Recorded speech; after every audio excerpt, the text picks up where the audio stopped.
पाठ 2 का पाठ्यगत प्रश्न हल करते हैं। पृष्ठ संख्या 20 है, जिसका पहला क्वेश्चन कहता है कि आपको 3 प्रश्नावलियाँ दी गई है। इनमें से एक में आश्रित जल और शेष 2 में से एक में अम्लीय विलयन तथा दूसरे में क्षारीय विलयन है।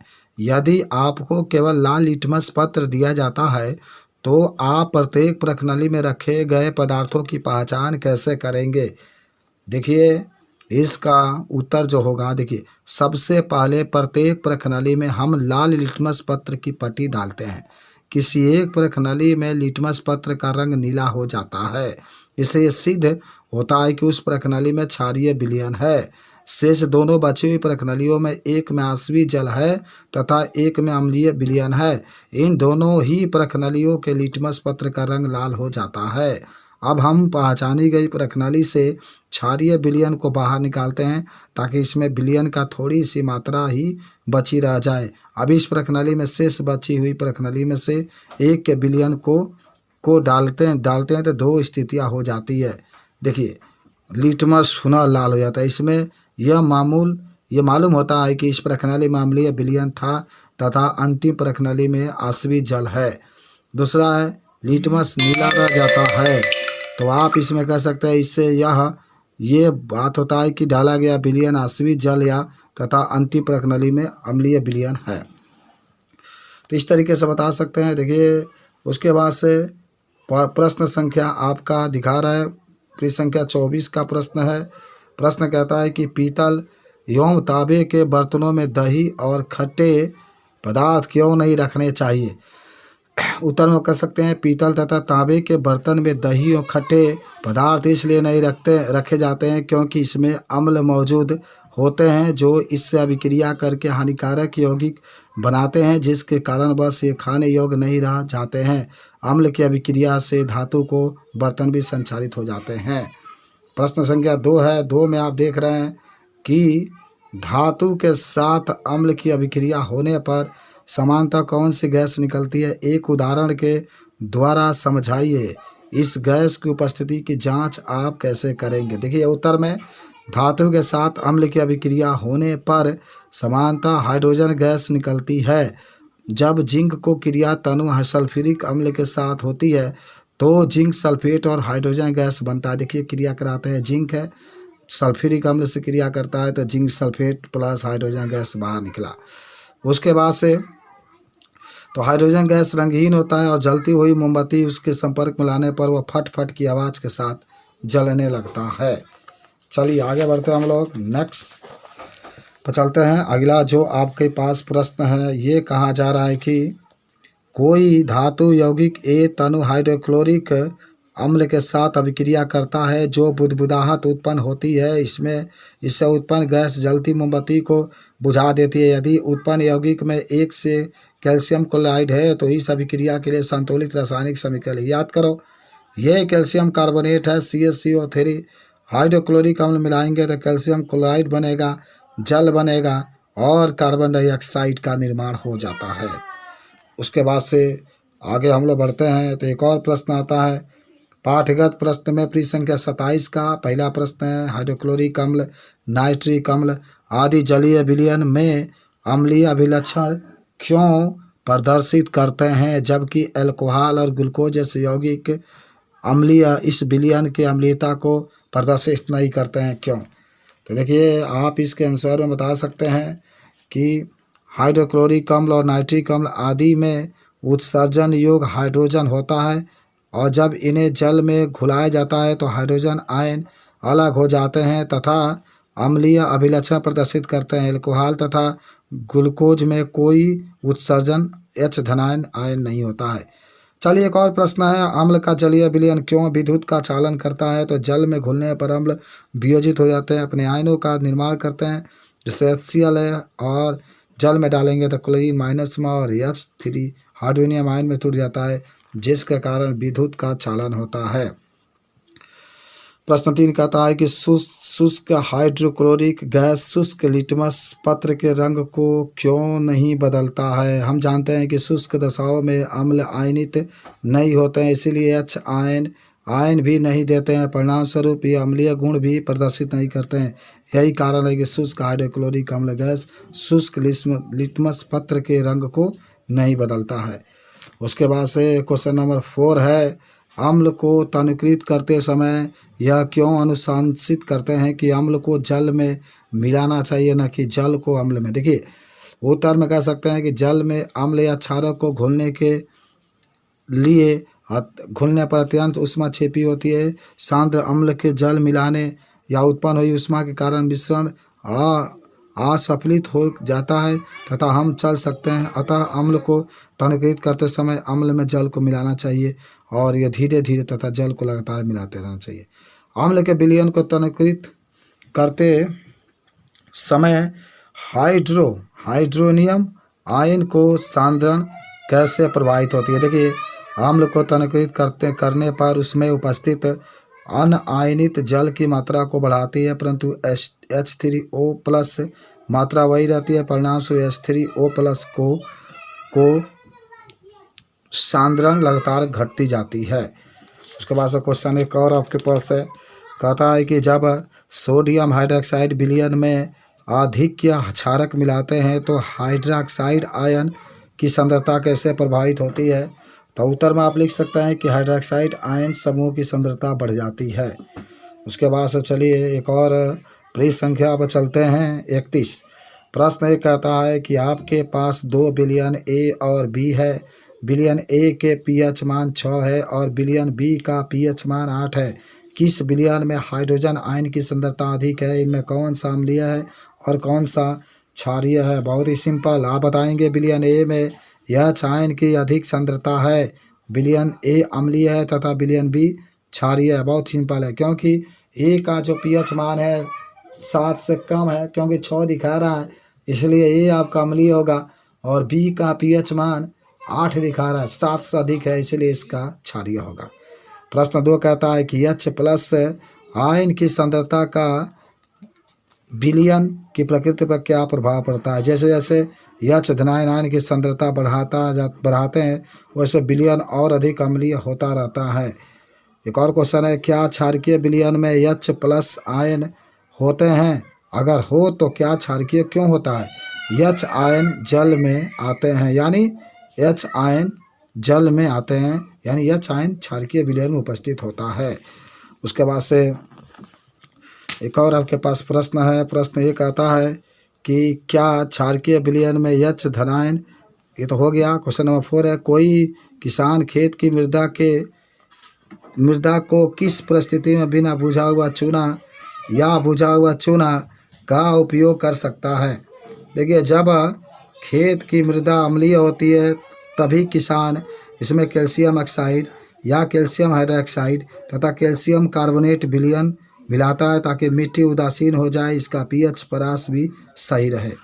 उसके बाद से चलिए नेक्स्ट क्वेश्चन आपका आता है कि CO यौगिक का प्रचलित नाम क्या होगा। बहुत सिंपल, विरंजक चूर्ण, आप पढ़े भी हैं।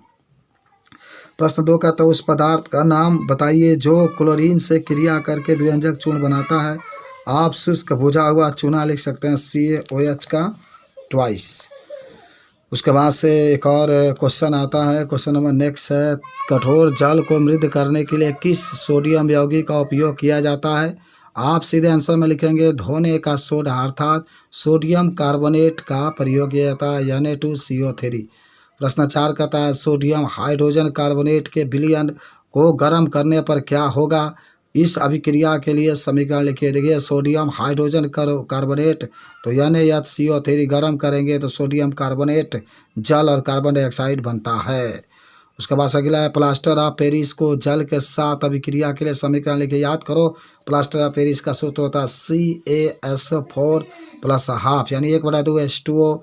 जल से क्रिया करेंगे तो यहाँ पर 3/2 H2O लिख सकते हैं और इस तरीके से CaSO4+2 H2O आपका हो जाएगा।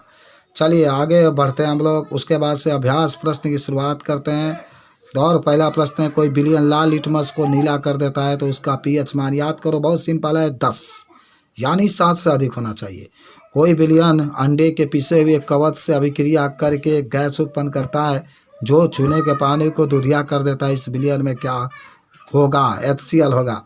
चलिए प्रश्न 3 है, NaOH का 10 मिलीलीटर बिलियन, HCl के 8 मिलीलीटर बिलियन को पूर्णतः उदासीन हो जाता है। यदि हम NaOH के उसी बिलियन को 20 मिलीलीटर ले तो इसे उदासीन करने के लिए HCl के उसी बिलियन की कितनी मात्रा की आवश्यकता होगी? याद करो, 10 और 8 है 20 है, तो आपका जो होगा 16 मिलीलीटर, दुगुना हो रहा है। जब 10 था तो 8, 20 है तो 16 हो जाएगा। अपच का उपचार करने के लिए निम्न में से किस औषधि का उपयोग किया जाता है? उत्तर में होगा सीधे आप एंटीसिड लिख सकते हैं, जो पेट में गैस बनता है उसको दूर किया जाता है। उसके बाद से नेक्स्ट क्वेश्चन आपके पास है, क्वेश्चन नंबर कहता है 5, निम्न अभिक्रिया के लिए पहले शब्द समीकरण लिखिए तथा उसके बाद संतुलित समीकरण लिखिए। तनु सल्फ्यूरिक अम्ल दानेदार जिंक के साथ अभिक्रिया करता है। याद करो, देखो ये दानेदार जिंक है और ये तनु सल्फ्यूरिक अम्ल से क्रिया करता है, तो देखिए निश्चित है कि जिंक सल्फेट बनेगा, फिर हाइड्रोजन गैस बाहर निकलेगा। रिएक्शन लिखना चाहते हैं तो जिंक लिख सकते हैं प्लस H2SO4 और जिंक सल्फेट के ZnSO4 प्लस हाइड्रोजन के H2। चलिए बी नंबर पर, तनु हाइड्रोक्लोरिक अम्ल मैग्नीशियम पट्टी के साथ अभिक्रिया करता है, तो मैग्नीशियम पट्टी लिखिए, तनु हाइड्रोक्लोरिक अम्ल क्रिया कराएंगे तो बनेगा मैग्नीशियम क्लोराइड और हाइड्रोजन गैस। रिएक्शन लिखते हैं, मैग्नीशियम के लिए Mg, हाइड्रोक्लोरिक अम्ल के लिए HCl, क्रिया कराएंगे तो MgCl2 प्लस हाइड्रोजन बनेगा। सी नंबर कहता है कि तनु सल्फ्यूरिक अम्ल एल्युमिनियम चूर्ण के साथ अभिक्रिया करता है। याद करो, एल्युमिनियम चूर्ण है, तनु सल्फ्यूरिक अम्ल के साथ अभिक्रिया करेगा तो क्रिया करने के बाद एल्युमिनियम सल्फेट बनेगा और हाइड्रोजन गैस। एल्युमिनियम है और H2SO4 से क्रिया करता है तो एल्युमिनियम सल्फेट Al2SO4 का थ्राइस प्लस हाइड्रोजन बाहर निकल सकता है। DNO लोहा है, वह क्रिया करता है तनु हाइड्रोक्लोरिक अम्ल से, क्रिया करने के बाद आयरन क्लोराइड और हाइड्रोजन गैस बाहर निकलता है, तो रिएक्शन Fe प्लस हाइड्रोक्लोरिक अम्ल के लिए HCl, क्रिया करने के बाद फिर इस chloride FeCl2 plus hydrogen gas बाहर निकलेगा। चलिए क्वेश्चन नंबर नेक्स्ट है 6 के पास हम लोग चलते हैं। 6 नंबर क्वेश्चन कहता है कि अल्कोहल एवं ग्लूकोज जैसे यौगिकों में भी हाइड्रोजन होते हैं, लेकिन इनका वर्गीकरण अम्ल की तरह नहीं होता है। एक क्रियाकलाप द्वारा इसे सिद्ध कीजिए। देखिए, अल्कोहल और ग्लूकोज जैसे यौगिक आयनीकृत होकर H धनायन नहीं देते हैं, यही कारण है कि इनका वर्गीकरण अम्ल की तरह नहीं होता है। क्रियाकलाप में देखिए, पहला ग्लूकोज, अल्कोहल, हाइड्रोक्लोरिक अम्ल आदि का विलयन होते हैं। दूसरा इनकी विद्युत चालकता का परीक्षण करते हैं, इसके लिए चित्र के अनुसार उपकरण व्यवस्थित करते हैं। तीसरा है अम्ल की उपस्थिति में बल्ब जलने लगता है, परंतु ग्लूकोज और अल्कोहल की उपस्थिति में बल्ब नहीं चलता है, विलयन में विद्युत प्रवाह आयनों द्वारा होता है। चौथा कह सकते हैं, चूंकि अम्ल में उपस्थित धनायन H धनायन है, इससे ज्ञात होता है कि अम्ल विलयन में हाइड्रोजन आयन यानी H धनायन उत्पन्न करता है तथा इसी कारण उनका गुणधर्म अम्लीय होता है। बहुत सिंपल था, आप इसको क्रियाकलाप के द्वारा बता सकते हैं। उसके बाद से नेक्स्ट क्वेश्चन, यही आपका फिगर था। उसके बाद से आपका क्वेश्चन आता है 7 नंबर कि आश्रित जल विद्युत का चालक क्यों नहीं होता है जबकि वर्षा जल होता है। तो कह सकते हैं आप यहाँ पर कि आश्रित जल आयनों में विघटित नहीं होता है, अतः यह विद्युत का चालन नहीं करता है। वर्षा जल में कार्बन डाइऑक्साइड घुली होती है जो कार्बोनिल अम्ल बनाती है। देखो, कार्बन डाइऑक्साइड है, जल से क्रिया करती है, कार्बोनिल अम्ल बनाती है। ये कार्बोनिल अम्ल अम्लों में विघटित हो जाता है। फिर H2CO3 जल से घुलता है तो H3O का ट्वाइस प्लस CO3 के ऊपर माइनस, और यही कारण है कि अम्लीय वर्षा होती है। चलिए अब देखिए क्वेश्चन नंबर नेक्स्ट आपका है 8 नंबर है कि जल के अनुपस्थिति में अम्ल का व्यवहार अम्लीय क्यों नहीं होता है। उत्तर है, जल की अनुपस्थिति में अम्ल विघटित नहीं होते हैं, टूटते नहीं है, अतः यह अम्लीय व्यवहार प्रदर्शित नहीं करते हैं। 5 विलयन, देखिए क्वेश्चन नंबर 9 है, कहता है 5 विलयन A, B, C, D और E को जब सार्वत्रिक सूचक से जांच किया जाता है तो इसका pH मान यानी A का pH मान 4, B का 1, C का 11, D का 7 और E का 9 होता है। तो कौन विलयन, देखिए इसमें कुछ प्रश्न दिए गए हैं। पहला उदासीन है, दूसरा प्रबल क्षारीय है, तीसरा प्रबल अम्लीय है, चौथा दुर्बल अम्लीय है, पांचवा दुर्बल क्षारीय है, और pH मानों के हाइड्रोजन आयन की सांद्रता का आरोही क्रम में व्यवस्थित कीजिए। चलिए उत्तर देखते हैं हम लोग। तो आप इसमें ये में लिख सकते हैं pH मान 7 वाला विलयन D उदासीन होगा, pH 11 वाला विलयन C प्रबल क्षारीय है, pH 1 वाला विलयन B प्रबल अम्लीय है, pH 4 वाला विलयन ए दुर्बल अम्लीय है, pH 9 वाला विलयन ए दुर्बल क्षारीय है। और कहता है हाइड्रोजन आयन सांद्रता का बढ़ता क्रम 11 सबसे अधिक है। अब देख रहे हैं इससे कम 9 है, फिर 7 है, फिर 4 है, फिर 1 है। उसके बाद से आप नेक्स्ट पर जब चलेंगे हम लोग 10 नंबर, प्रखनली ए एवं बी के समान लंबाई को मैग्नीशियम के पट्टी लीजिए। प्रखनली ए में हाइड्रोक्लोरिक अम्ल HCl तथा प्रखनली बी में एसिटिक अम्ल CH3COOH डालिए। दोनों अम्लों की मात्रा तथा सांद्रता समान है। किस प्रखनली में अधिक तेजी से बुदबुदाहट होगी तथा क्यों? तो आप इसके आंसर में बता सकते हैं प्रखनली ए में बुदबुदाहट अधिक तेजी से होती है क्योंकि HCl एक प्रबल अम्ल है जो पूर्णतः वियोजित होकर H+ और Cl आयन अधिक मात्रा में बनता है, जबकि CH3COOH एक दुर्बल अम्ल है जो जल में घोलने पर H आयन बनता है क्योंकि ये कम विघटित हो पाता है। क्वेश्चन नंबर नेक्स्ट आपका दिया है कि ताजे दूध का pH मान 6 होता है, दही बन जाने पर इसका pH मान में क्या परिवर्तन होता है? अपना उत्तर दीजिए। आप आंसर में बता सकते हैं कि दूध से दही की प्रक्रिया में लैक्टिक अम्ल का निर्माण होता है जिसके कारण इसका pH मान 6 से कम हो जाता है। क्वेश्चन नंबर 12 है, एक ग्वाला ताजे दूध में थोड़ा बेकिंग सोडा मिलाता है। ये है ताज़ा दूध के pH के मान को 6 से बदलकर थोड़ा क्षारीय क्यों बना देता है? और बी है, इस दूध के दही बनने में अधिक समय क्यों लगता है? तो ये में कह सकते हैं दूध का pH मान 6 बदलकर क्षारीय बन से दूध में दही बनने की प्रक्रिया धीमी हो जाती है, दूध अधिक समय तक ठीक रहता है। बी है, क्षारीय दूध में दही बनने में अधिक समय इसलिए लगता है क्योंकि वह बढ़ी हुई क्षारीयता दूध में अम्ल बनने के प्रभाव को प्रतिरोध करता है। 13 प्लास्टर ऑफ पेरिस को आर्द्र रोधी बर्तन में क्यों रखा जाना चाहिए? इसका व्याख्या कीजिए। प्लास्टर ऑफ पेरिस आसानी से जल को अवशोषित कर लेता है तथा कठोर जिप्सम का निर्माण करता था। यदि प्लास्टर ऑफ पेरिस को आर्द्र में बर्तन में नहीं रखा जाएगा तो उसकी पूरी मात्रा जिप्सम बदल जाएगी। प्रश्न आपका है कि उदासीनीकरण अभिक्रिया क्या है? आप उत्तर में बता सकते हैं कि किसी अम्ल तथा क्षार की अभिक्रिया के लवण तथा जल प्राप्त होता है उसे उदासीनीकरण अभिक्रिया कहते हैं। देख रहे हैं ना, NaOH + HCl है, क्रिया करने के बाद NaCl + H2O बना, या COH का ट्वाइस है H2SO4 है, क्रिया करने के बाद CaSO4 + H2O बना। उसके बाद से प्रश्न नंबर 15 आपके दिखा रहा है। 15 नंबर है कि धोने का सोडा और बेकिंग सोडा के दो प्रमुख उपयोग। धोने के सोडा का उपयोग पहला आप बता सकते हैं सोडियम कार्बोनेट यानी धोने के सोडा का उपयोग कांच, साबुन तथा कागज उद्योग में किया जाता है। दूसरा कह सकते हैं इसका उपयोग सोडियम यौगिक जैसे बोरेक्स का निर्माण में भी किया जाता है।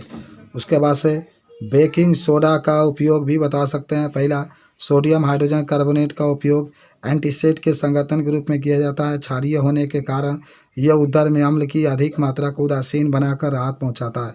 दूसरा इसका उपयोग सोडा अम्ल अग्निशामक में भी किया जाता है।